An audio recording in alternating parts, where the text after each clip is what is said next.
Disappointment తర్వాత అంటే మన సక్సెస్ నుంచి కంటే అందరూ చెప్తారు కదా ఫెయిల్యూర్స్ నుంచి ఎక్కడ నేర్చుకుంటామని. ఫెయిల్యూర్ నుంచి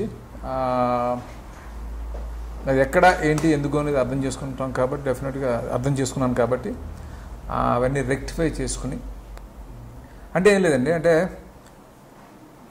నేను ఒకటి ఎక్స్పీరియన్స్ అయింది ఏంటి అంటే కథని ఎంటర్టైనింగ్గా చెప్పడం ఒక పద్ధతి, ఎంటర్టైన్మెంట్ కోసమే కథ రాసుకోవడం ఇంకో పద్ధతి. నేను అలాగా చేశాను, రెండు పద్ధతుల్లో సినిమాలు చేశాను. ఆ డిఫరెన్స్ చూశాను రిజల్ట్స్లో. అలా కథను ఎంటర్టైనింగ్గా చెప్పాలి అని మన కథనికి ఇంపార్టెన్స్ ఇస్తూ చేసిన సినిమాలు డీ కానీ, రెడీ కానీ, దూకుడు కానీ ఇలాంటి సినిమాలు మోర్ సక్సెస్ఫుల్.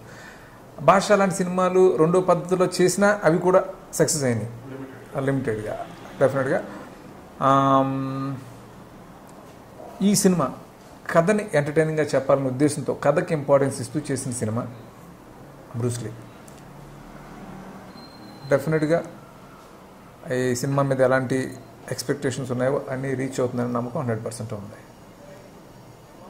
ఈ సినిమాలో ఇప్పుడు హీరోకి ఫ్యామిలీ బ్యాక్గ్రౌండ్ ఉంటుంది. Somewhere he is totally related with his family including Aagadu ప్రతి ఒక్కదానికి ఫాదర్ మదర్ ఏదో బాండింగ్ ఉంటుంది. Somewhere he takes with his house family problems. This is also like that. Why do you stress on family? అంటే నేను ఒక family అనేది miss అవ్వకుండానే cinema చేయడానికి ట్రై చేస్తానండి. అంటే ఎలాంటి సినిమా చేసినా కూడా, ఎందుకంటే అప్పుడే ఆ కనెక్ట్ ఉంటుంది అని నేను ఫీల్ అవుతాను పర్సనల్గా, నా బిలీఫ్ అది. అందుకని ఫ్యామిలీ యాంగిల్ ఎప్పుడు మిస్ చేయను. ఆగల్లో ఫ్రాంక్గా ఫ్యామిలీ యాంగిల్ తక్కువ ఉంటుంది సినిమాలో. అది కూడా ఆ సినిమా రిజల్ట్కి వన్ ఆఫ్ ది రీజన్స్ అని నేను ఫీల్ అవుతాను ఇప్పటికీ. అందుకే ఫ్యామిలీ యాంగిల్ ఎప్పుడు మిస్ అవ్వకుండా ట్రై చేస్తాను.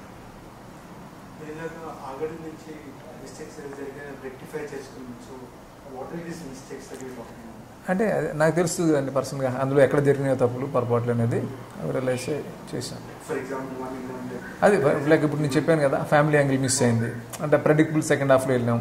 నేనేంటంటే ఒక టెంప్లెట్ అనేది ఎప్పుడో డీ నుంచి ఒకటి స్టార్ట్ చేసాం మేము. అంటే అంతకుముందు ఏదైనా లాంగ్ బ్యాక్ సినిమాలు ఉండొచ్చు కానీ అక్కడి నుంచి నాతో పాటు చాలామంది అదే ఫార్మాట్లో అదే టెంప్లెట్ సినిమాలు చాలా వచ్చేసినాయి. సో ఒక పాయింట్ ఆఫ్ టైం వచ్చేటప్పటికి కొంచెం మొనాటనీ వస్తుంది డెఫినెట్గా. అది నా నుంచే ఎక్కువ వచ్చినాయి, నా నుంచే స్టార్ట్ అయిందనే కోపం కూడా నా మీద ఎక్కువ ఉంటుంది. సో అది నా మీద ఒక లవ్ తోటి వచ్చిన కోపంగా ఫీల్ అయింది. అందుకే ఎక్కువ ఆగడు అంత వైడ్గా రియాక్షన్ రావడానికి అది నా మీద ఉన్న ప్రేమే అని అనిపించింది, లవ్ అని అనిపించింది. సో దాన్ని రియలైజ్ అయింది. సో ఫస్ట్ ఆఫ్ దాని నుంచి బయటకు రావాలి, అలా బయటకు వచ్చేసిన సినిమానే బ్రూస్ లీ. డెఫినెట్గా అండి నా ఫ్లేవర్ అంటే ఏంటి ఎంటర్టైన్మెంట్ అంటే కామెడీ అనేది అంటే ఏ ఫార్మాట్లో చేసినా ఎలా చేసినా సినిమా ఎంటర్టైన్మెంట్ అనేది మిస్ చేయలేదు. అది డెఫినెట్గా ఉంటుంది. అదే నా నుంచి ఎక్స్పెక్ట్ చేసేది అయితే కనుక ఖచ్చితంగా అది ఉంటుంది. మీరు చూస్తారు కదా రేపు. ఇప్పుడు మీ స్ట్రెంగ్త్, మీ బ్రాండ్ వాల్యూ, మీ బ్యాక్గ్రౌండ్ మీరు ఫార్మాట్ స్లైట్గా వేరీ చేసి బ్రూస్ లీ చేశారు. సో మీ ఎక్స్పెక్టేషన్, మీ మీద ఉన్న ఎక్స్పెక్టేషన్స్ మీరు క్రియేట్ చేసిన అదే మీరు ఈ బ్రూస్ లీలో it has to at least match with that. అంటే సేమ్ టైప్ కాకుండా ఎంటర్టైన్మెంట్ జనరేటెడ్ అనేది ఆ టైప్ లో ఉండాలి, లేదంటే ఇట్ విల్ బికమ్ డెఫినెట్గా. మీరు ఒకసారి గమనించండి జీవి గారు, నేను ఫస్ట్ ఆనందం లాంటి సినిమాలు చేసేవాడిని. వెంకీ వరకు లాంటి సినిమాలు చేశాను, లవ్ స్టోరీలు చేశాను. వెంకీ నుంచి ఒక కైండ్ ఆఫ్ ఫిల్మ్స్ చేశాను, దుబాయ్ సీన్ వరకు ఎంటర్టైన్మెంట్ విత్ యాక్షన్ డిఫరెంట్ అలా వెళ్ళేవాడిని. ఎక్కువ అల్లరి ఉండేది. అంటే ఒక ప్లే, ఒక ఫార్మాట్ అనేది డీ నుంచి స్టార్ట్ అయింది. సో ఎప్పటికప్పుడు నేను మారుస్తూనే ఉన్నాను. సో డీ నుంచి ఎక్కువ టైం కంటిన్యూ చేసాం ఇప్పటివరకు. దాంతో మనతో పాటు చాలా సినిమాలు వచ్చేసినాయి. వచ్చేయటం వల్ల ఆ కంప్లైంట్ వచ్చింది. నాకు కూడా ఇష్టం కాదు కదా చేసింది మళ్ళీ చేయటం. నేను ఇప్పుడు కొత్త రకంగా చేయడానికి ట్రై చేస్తుంటాను. సో అది కాకపోతే అనేది పెట్టుకున్నాం. బట్ అది ఆ సేఫ్ మీటర్ జనానికి అర్థమైపోతుంది, ఆ ప్రెడిక్టబుల్ అయిపోయింది బాగా. సో అందుకని వాళ్ళు కోపం వస్తుంది కాబట్టి మార్చాం. బట్ ఒక్కటైతే షూర్ అండి, ఎంటర్టైన్మెంట్ లేకుండా, కామెడీ లేకుండా నేను సినిమా తీయలేను. అది బ్రూస్లీలో కూడా ఉంటుంది. అయితే ఇందులో ఏంటంటే కథకి ఇంపార్టెన్స్ ఇస్తూ కథను ఎంటర్టైనింగ్గా చెప్పడానికి ట్రై చేసాం. అంతే తప్ప టోటల్గా వదిలేసేది కాదు. జనరల్గా బయట అంటే మిమ్మల్ని అబ్జర్వ్ చేసే వాళ్ళకి తెలిసింది ఏంటంటే మీ personal taste is not entertainment. మీరు ఇది you want to make films intense love stories gangster నటి సినిమాలు అవును. బట్ జనాలు మీ నుంచి ఎక్స్పెక్ట్ చేసేది different. So how do you feel that conflict అనేది ఉంటుంది కదా, నేను ఇలా చేయాలి బట్ ఇలా చేయాల్సి వస్తుంది. అది ఎంజాయ్ చేయడం స్టార్ట్ చేశానండి. అంటే నాకు ఉండేది నిజంగానే ఒక టైంలో మనకి ఇన్ఫ్లుయెన్స్లు చాలా ఉంటాయి కదా, మారిపోతూ ఉంటాయి ఇన్ఫ్లుయెన్స్లు. ఓ టైంలో నేను డైరెక్టర్ అయ్యేటప్పుడు కొంతమంది ఇన్ఫ్లుయెన్స్లు నా మీద ఉండి ఎలా ఉండాలి సినిమా అనుకున్నాను. కాదని ఇంకా తర్వాత అర్థం చేసుకున్నాను, జనాన్ని కనెక్ట్ ఇంపార్టెంట్ అని అర్థం చేసుకుని ఇంకో రకమైన సినిమాలు తీసాను. సో మారుతున్న ట్రెండ్ని బట్టి మనం మారాలి కదండి. మారటంతో పాటు మనలో కూడా ఆ టేస్ట్ ఉండాలి, అప్పుడే ఫుల్ పర్ఫెక్ట్గా సినిమా వస్తుంది. మనం మారిపోవాలంటే మారిపోయాం. నేను ఎప్పుడు ఏదో కొత్తది పట్టుకుని మళ్ళీ చేయాలి. కాకపోతే పెరిగిన బడ్జెట్ల వల్ల కొంచెం మీరు అన్నట్టు కొంచెం బ్యాలెన్స్ చేసుకుంటూ రావడంతో ఇక్కడ వరకు వచ్చాం. బట్ ఇక్కడ నుంచి మాత్రం డెఫినెట్గా కమర్షియల్గా కూడా సినిమాలు వర్కౌట్ అవ్వాలంటే ఏదో ఫ్రెష్నెస్ అయితే ఖచ్చితంగా ఉండాలనేది క్లియర్గా అర్థమైపోయింది. అది ఇక్కడ నుంచి నా ప్రతి సినిమాలో ఉంటుంది, ఈ బ్రూస్లో కూడా ఉంటుంది. ఫర్దర్ ఇంకా టోటల్గా చేంజ్ చేసే అవకాశం ఉందండి.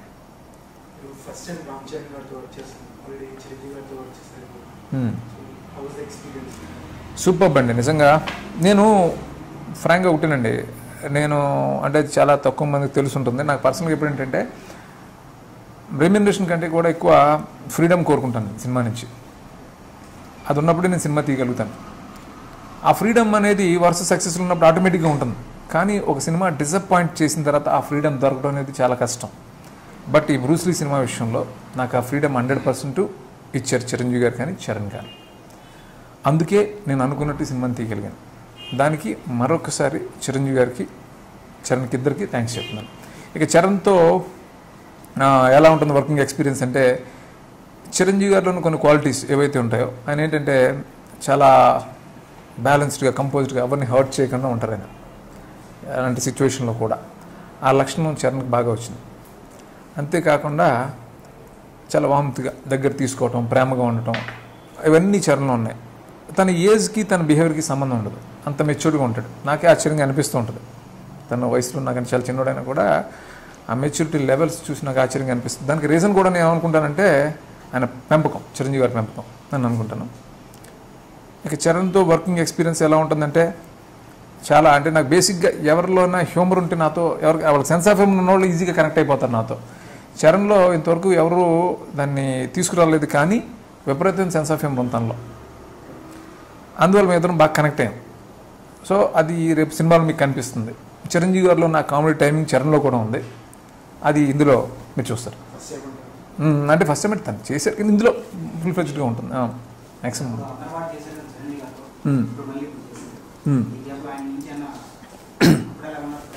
ఎప్పుడు అదే రిలేషన్ మాకు. ఆంధ్రవాడి తర్వాత నుంచి కూడా ఎప్పుడు చిరంజీవి గారు నేను కలుస్తుంటాను, ఆయన ఏదైనా ఉంటే పిలుస్తుంటాను నన్ను, అదే రిలేషన్ మెయింటైన్ చేసాను ఎప్పుడూ. ఇప్పుడు బట్ అందరవాడు ఆయన ఫుల్ ఫ్లెడ్జ్డ్గా సినిమా తీసాను నేను. మొన్న ఆయన ఎపిసోడ్ డైరెక్ట్ చేస్తున్నప్పుడు నాకు అనిపించింది ఏంటంటే అంత ఎక్సైట్మెంట్ నాకు అందరవాడి టైంలో కూడా లేదు. అంటే అంత అందరవాడికి 15 years బ్యాక్, అంటే గ్యాంగ్ లీడర్ టైంలో ఆయన ఉండేవారు కదా, అలాగే అనిపించారు నాకు. మీరు అది చూస్తారు రేపొద్దున ఎపిసోడ్, అంటే చాలా ఇన్స్పైరింగ్ అనిపించారు. సో ఆ ఎపిసోడ్ కూడా అంత బాగా వచ్చింది.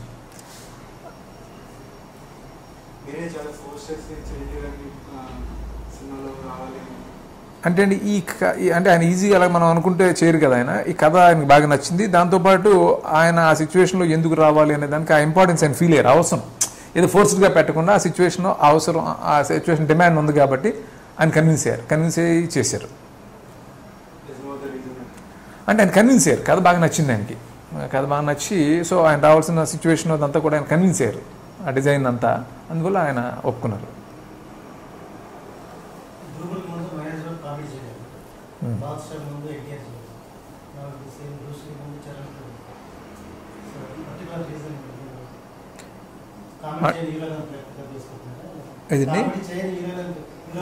అదేం లేదండి, అంటే నేను అందరు హీరోలతో చేస్తాను కదా. సో హీరోలు కూడా ఎలా ఉంటుందంటే అందరికీ కామెడీ చేయాలని ఉంటుంది, దానికి ప్రాపర్గా దొరకాలి, ఇది ఫోర్స్డ్ అవ్వకూడదు. మళ్ళీ ఆ హీరోలు నన్ను నమ్మారు కాబట్టి, మహేష్ అవ్వచ్చు, తారక్ అవ్వచ్చు, ఇప్పుడు చరణ్ కానీ, అంటే వెళ్ళొచ్చు ధైర్యంగా చేయొచ్చు అనే వాళ్ళకి ఆ బిలీఫ్ నా మీద ఉండబట్టి వాళ్ళు చేశారు. అంటే ఒక్కొక్క డైరెక్టర్కి ఒక్కొక్క స్ట్రెంగ్త్ ఉంటుంది. మీరు కామెడీ టైపింగ్ కాబట్టి if they want to master the dark they have to make movies. అంటే ఏదో ఇప్పుడు ఒక ఏ హీరో అయినా ఏ స్టార్ అయినా ఒక సినిమా చేస్తున్నప్పుడు ఆ సినిమా నుంచి మనకి ఏదో బెనిఫిట్ అవ్వాలి యాక్టర్గా అని అనుకుంటారు కదా, అదే అలాగే అనుకోవచ్చు. అలాగే నేను కూడా ఒక స్టార్తో చేసేటప్పుడు తన ప్లస్లు నేను వాడుకోవాలని అనుకుంటాను. ఇప్పుడు చరణ్ తీసుకుంటే నాకు అమేజింగ్ డ్యాన్సర్, అంటే అసలు నాకు చాలా చాలా ఇష్టం. అది చరణ్ కూడా తెలుస్తాను డ్యాన్స్, అలా తను చేస్తుంటే అలా చూస్తుండి పోతాను నేను. అంటే చాలామంది చాలా బాగా డ్యాన్స్ చేస్తారు తప్ప తనలో నా గ్రేస్ నాకు చాలా ఇష్టం.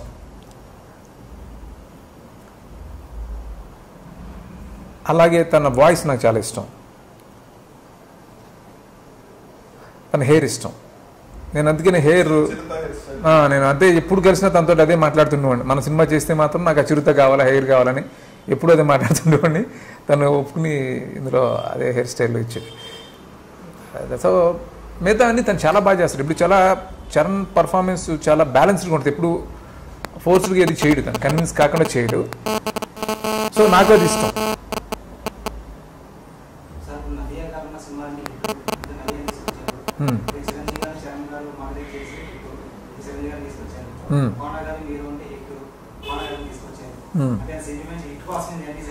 నేను అలాగేమీ చేయలేదండి, అన్నీ అలా కలిసి వచ్చినాయి. అసలు ఫస్ట్ నేను ఆఖరి తర్వాత రియలైజ్ అయింది ఏంటంటే ఈ సెంటిమెంట్స్ ఇంటి నుంచి బయటకు వచ్చేదండి. అంటే నాకు నిజంగానే కొన్ని ఉండే ఫ్రాంక్గా ఎవరైనా ఒక యాక్టర్ ఉన్న సినిమా డిసప్పాయింట్ చేసినప్పుడు అతను జోలికి వెళ్ళేవాడిని కాదు. అతను ఒక పనికి వస్తాడన్నా సరే ఆ పక్కకి వెళ్ళేవాడు కాదు, వద్దులే మనం ఒక లొకేషన్లో చేసింది ఏదో వర్కౌట్ అవ్వలేదంటే ఆ పక్కకు కూడా వెళ్ళేవాడు కాదు. అవన్నీ కరెక్ట్ కాదు అని అర్థం చేసుకున్నాను.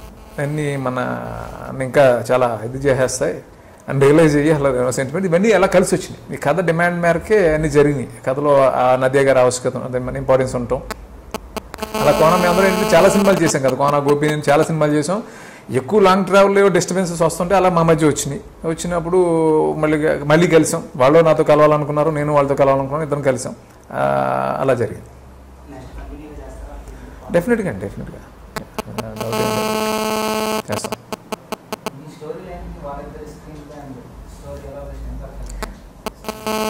అంటే ఇప్పుడు ఏమవుతుందంటే అండి, మాది ఒక సింక్ ఉంటుంది, ఒక టీం వర్క్ లాగా ఉంటుంది. అంటే ఈ స్టోరీ స్క్రీన్ ప్లే మాటలు ఏవైతే ఉంటాయి ఎన్ని ఉంటాయి కదా, సో అవన్నీ మాది ఒక సింక్ ఉంటుంది. ఎవరు ఏం చేశారనేది చరణ్ చెప్పారు కదా, చెప్పడం కూడా కష్టం నిజంగా. అలా మేము మాట్లాడుకున్నప్పుడు అది నేను ఒకటి చెప్తాను, తను ఒకటి చెప్తాను, ముగ్గురు మధ్య ఒక వేవ్ లెంత్ బాగుంటుంది, ఒక ఏదో సింక్ కుదిరింది, అది ఆ కాంబినేషన్ వర్కౌట్ అయింది. సో ఆయన అది చేశాడు, నేను ఇది చేశాను, ఇలాంటి అంటే కొన్ని వస్తూ ఉంటాయి కదా, మన మెచ్యూరిటీ అంటే అది కూడా ఆలోచించాలి. అసలు ఎందుకు సరే ఇవన్నీ కూడా కాదు, సినిమా చాలా పెద్దది ఎన్నింటికంటే అనేది ఆలోచించి మళ్ళీ మేము కలవటం అది జరుగుతుంది. స్టోరీ ఏంటంటారా? అంటే స్టోరీ ఏంటంటే ఇది యాక్చువల్గా బ్రూస్ లీ ది ఫైటర్ అనే టైటిల్ అలా ఉన్నా కూడా ఇది ఒక ఫ్యామిలీ స్టోరీ అండి.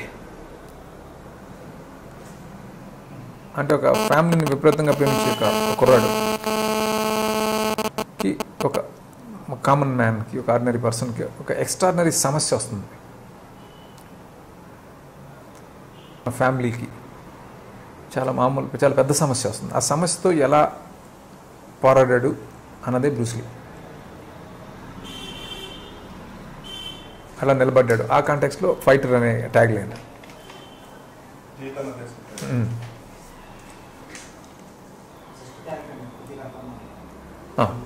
క్యారెక్టర్ అంటే ఆ క్యారెక్టర్కి చాలా ఇంపార్టెన్స్ ఉంది సినిమాలో. అమ్మాయి కూడా హీరోయిన్గా చేస్తున్నప్పటికీ కూడా ఆ క్యారెక్టర్ విని అమ్మాయికి నచ్చి చేసింది.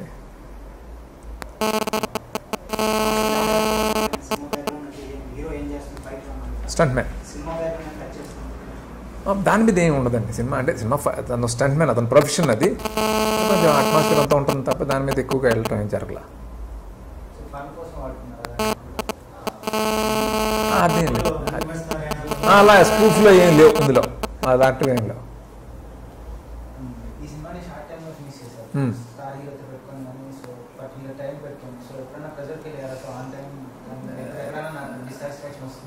లేదండి, ఎంజాయ్ చేశాను ఫ్రాంక్గా. ఎందుకంటే నేను చేసేవాడిని ఇలా సినిమాలు, వెంకీ, దుబాయ్ సినిమాలు ఉండేవి కదా, అని సింగిల్ అటెస్టేజ్ చేసేవాళ్ళం సింగిల్ షెడ్యూల్లో.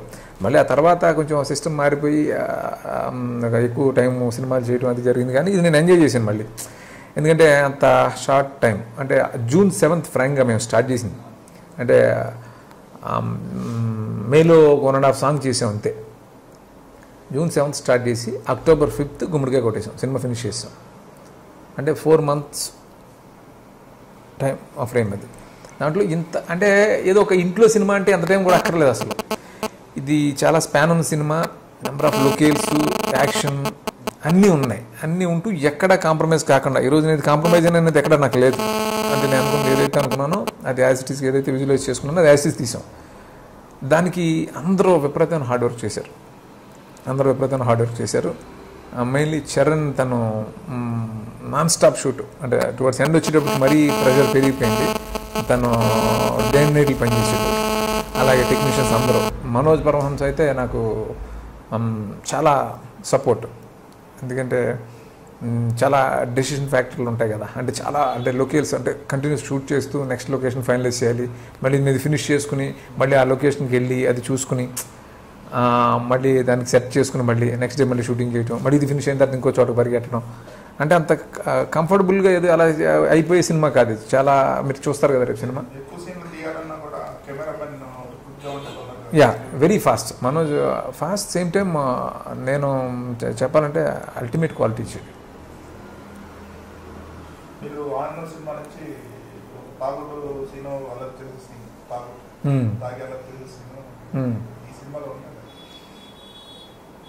సినిమాలో అంత ఎక్కువగా వెళ్ళలేదండి, బట్ కొంచెం అలాంటి సీన్ ఒకటి ఉంటుంది చిన్నది, అంటే కొంచెం ఎక్కువగా వెళ్ళాలి దాని మీద. డ్రింక్ సీన్ ఒకటి ఉంటుంది, అది ఒక చిన్న హిస్టానిక్స్ని బయట తీసుకురావడానికి ఉంటుంది తప్ప అలా ఆ రెగ్యులర్గా అలా వెళ్ళలేదు. అవి ఎవరినో టార్చర్ చేయడం అలాంటివి వెళ్ళలేదు.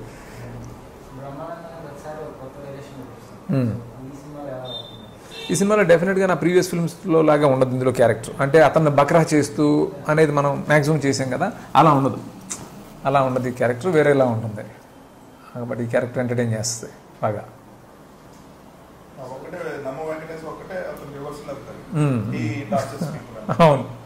అవును.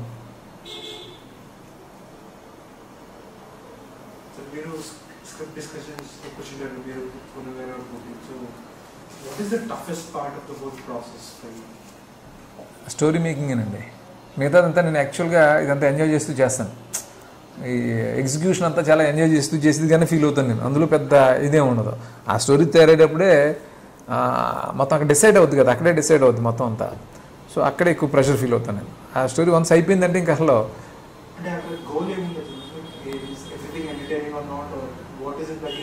అంటే ఒకటండి, అంటే ఎక్స్పెక్టేషన్స్ ఒక రకంగా ఉంటాయి, అది రీచ్ అవ్వాలి. సేమ్ టైం అలాగే చేస్తే మళ్ళీ అదే చేసేమంటారు, ఇవన్నీ ఉంటాయి కదా, అన్నింటిని దృష్టిలో పెట్టుకుని చేయాల్సి ఉంటుంది.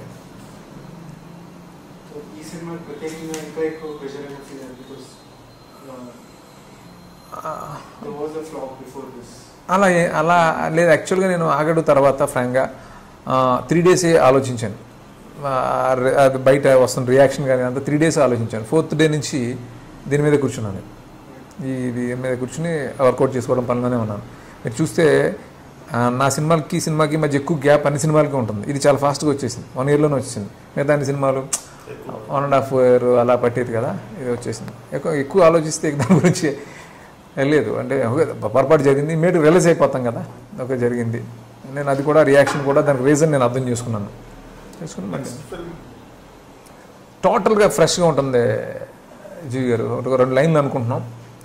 ఆ 2 లైన్లో ఏది అనేది ఒక 1 weekలో దాన్ని బట్టి అండి. ఆ 2 లైన్లు ఏది నేను చూస్ చేసుకుంటాను అనే దాన్ని బట్టి ఉంటుంది.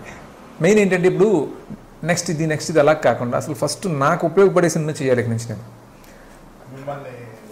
కరెక్ట్ అది నేను డిసైడ్ అయ్యాను. ఇప్పుడు డైరెక్టర్స్ చూసుకుంటే ఒక్కొక్క డైరెక్టర్కి ఒక్కొక్క స్ట్రెంగ్త్ ఉంటుంది. ఆ స్ట్రెంగ్త్ ఫౌండేషన్ చేసుకొని మీరు ఆ ఫార్మాట్ ఫాలో అయిపోయి you are touching all the heroes but you are not growing as a director ఏమంటారు? నిజంగా అది నేను రియలైజ్ అయ్యాను కాబట్టి నెక్స్ట్ ఈ హీరో నెక్స్ట్ ఇది అని అలా లాక్ అవ్వలేదు నేను. నెక్స్ట్ అసలు ఫస్ట్ నాకు ఉపయోగపడే సినిమా చేయాలి, నా స్ట్రెంత్ ఏదైతే ఉందో దాన్ని వదులుకోకుండా ఇంకా మనం ఎక్కడికైనా ఇంకో లెవెల్కి వెళ్ళడానికి ఏం చేయాలి అనేది ఆలోచనలోనే ఉన్నాను.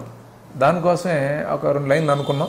ఆ రెండింటి ఏది కరెక్ట్గా ఉంటుంది, ఏది ప్రాపర్గా వర్కౌట్ అవుతుంది, అంత ఫ్రెష్గా ఏదో వస్తుంది అనేది ఆడియన్స్ కూడా కొంచెం ఓపెన్ మైండెడ్ ఉన్నారు అది అర్థమవుతుంది క్లియర్గా. అంటే మనం మరీ డెస్పరేట్ అవ్వడానికి వాళ్ళు ఇష్టపడలేదు, ఏదో అన్ని స్టఫ్ చేసేసి ఈ సినిమాని అలా కాదు, ఒక జెన్యూనిటీ ఏదో కావాలి వాళ్ళకి, అది అర్థమవుతుంది క్లియర్గా అండి. ఆ సోల్ ఫ్యాక్టర్కి మెయిన్ అది పట్టుకుని టోటల్ ఫ్రెష్నెస్తో సినిమా చేయాలనేదే డిసైడ్ అయ్యింది. నెక్స్ట్ దానికి ఎవరు ఏంటనేది కథే డిసైడ్ చేస్తుంది అని అనుకుంటున్నాను ఈసారి.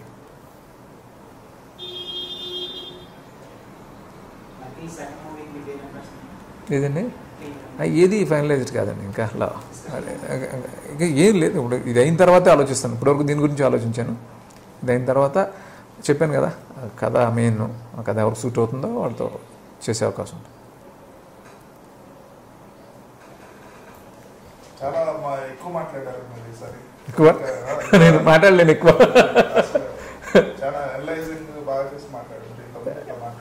Thank you.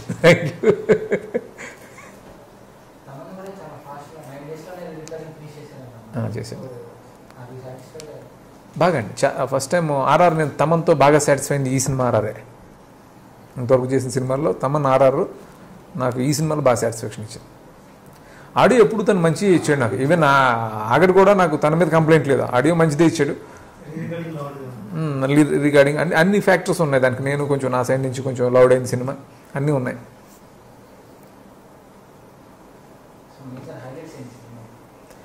మేజర్ హైలైట్స్ అంటే ఆబ్వియస్గా ఒక హైలైట్ అర్థమవుతుంది కదా చిరంజీవి గారు. మిగతా కథ చాలా బాగుంటుందండి ఈసారి. కథ చాలా బాగుంటుంది. కొన్ని హైలైట్స్ ఉంటాయి కథలోనే, కొన్ని హై పాయింట్స్ ఉంటాయి, అవి సెంటిమెంట్ పరంగా ఉంటాయి. తర్వాత ఎమోషన్ ఇంటర్వల్ సీక్వెన్స్ కానీ ఇవన్నీ చాలా బాగుంటాయి.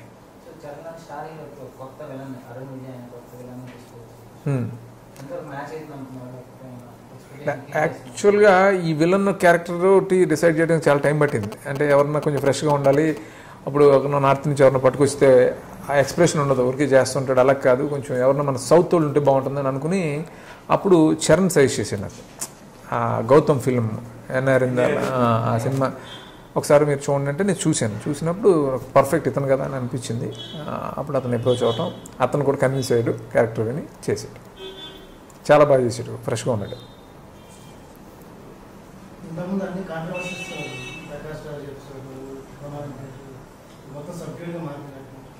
సబ్జెక్ట్గా మాత్రమే ఉండదండి. అంటే ఏమంటే ఇది క్రియేటివ్ జాబ్ డైరెక్షన్ అనేది ఒక చాలా ఉంటాయి. అంటే ఎక్కువ లాంగ్ టైం పని చేసినప్పుడు డెఫినెట్గా ఏ ఒకటి వస్తూ ఉంటాయి. అలాగే అందరం మనుషులే కదా, ఆ టైంలో ఏదో గొడవ అవుతుంది. అంటే ఇంకా పర్మనెంట్గా అలా ఉండిపోవాలని రూల్ లేదు కదా. ఇప్పుడు ప్రకాష్ ఉన్నాడు, ఇప్పుడు ఒక డైరెక్టర్గా నాకు ఒక కన్విక్షన్ ఉంటుంది, ఇలా చేయాలి క్యారెక్టర్ అని ఉంటుంది. అలా ఉండాలి కూడా డైరెక్టర్, నేను ఫీల్ అయ్యేది. సో తను సీనియర్, తను చాలా ఎక్స్పీరియన్స్, తను పెద్ద ఇది, తనకు ఒకటి ఉంటుంది. అక్కడ ఎక్కడో క్లాష్ వస్తుంది డెఫినెట్గా. అది కాంప్రమైజ్ అవ్వడం కరెక్టా కాదా అది ఎవరు చెప్పలేరు. డైరెక్ట్గా నేను ఏమనుకుంటాను, తనకంటే నాకు నా సినిమా గురించి బాగా తెలుసు అని నేను అనుకుంటాను, తనే అనుకుంటాడు నాకేదో తెలుసు అనుకుంటాడు. అంటే చిన్నవి వస్తాయి, అదేది పర్మనెంట్ కాదు కదా. అతను బ్రిలియంట్ యాక్టర్, ఖచ్చితంగా మళ్ళీ నేను అతనితో చేస్తాను కూడా. డైరెక్షన్ అంటే దాంట్లో చాలా ఉంటుంది, డైరెక్టర్గా మీకు అది తెలుసు.